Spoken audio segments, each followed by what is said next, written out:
Alors, pour la suite, euh, chaque semaine au jardin, on va avoir une liste de tâches à accomplir. Puis, ça, c'est des choses à faire qu'on suit et ça va être ajouté au Trello. Donc, chaque élève va pouvoir se référer à la liste de choses à faire à chaque semaine. Alors, commençons avec la première semaine d'avril. C'est le temps de semer des laitues, puis de la bêta-carotène. Donc, oui, les laitues, ça peut se semer plus tard au jardin quand il fait assez chaud pour le faire dehors, mais on peut les partir à l'intérieur, puis par la suite, là, les transplanter lorsque la température le permet. Puis c'est le fun parce que ça nous permet d'avoir toujours un peu de laitue. Donc, on est déjà en train de regarder nos prochaines laitues poussées, mais on est en train d'en manger déjà. Donc, ça, c'est vraiment agréable.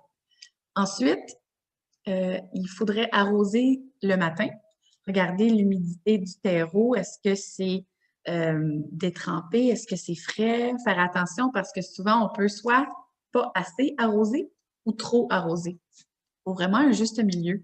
Donc, le matin, vous pouvez prendre un petit vaporisateur d'eau ou un arrosoir en jet de pluie, donc avec un l'embout qui a plusieurs trous, puis ça limite un peu la pluie qui tombe. Donc ça va vraiment bien arroser tout partout, mais toujours en faisant attention à ne pas trop arroser parce que à ce moment-ci, on doit surveiller trois choses importantes, puis c'est la fonte des semis.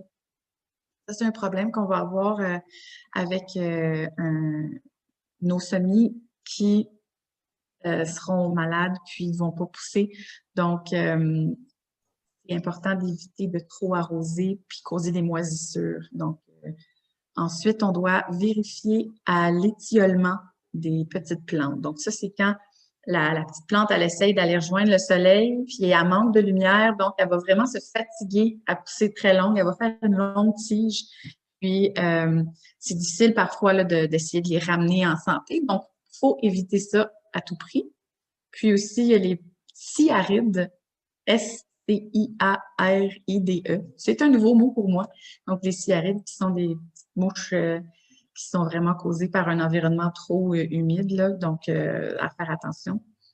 Et puis, ensuite, on a besoin de fertiliser. Donc, nous, ce qu'on utilise ici, c'est un fertilisant liquide à base d'algues et aussi à base de poissons. Mais c'est pas nécessaire que vous achetiez ça. Si vous voulez à la maison, vous pouvez vous en procurer. Nous, on utilise l'engrais liquide parce que c'est celui-là qu'on a choisi. C'est un engrais qui va aller sur les feuilles. Donc, on a eu des très bons commentaires là-dessus. Donc, c'est cette piste-là qu'on a pris.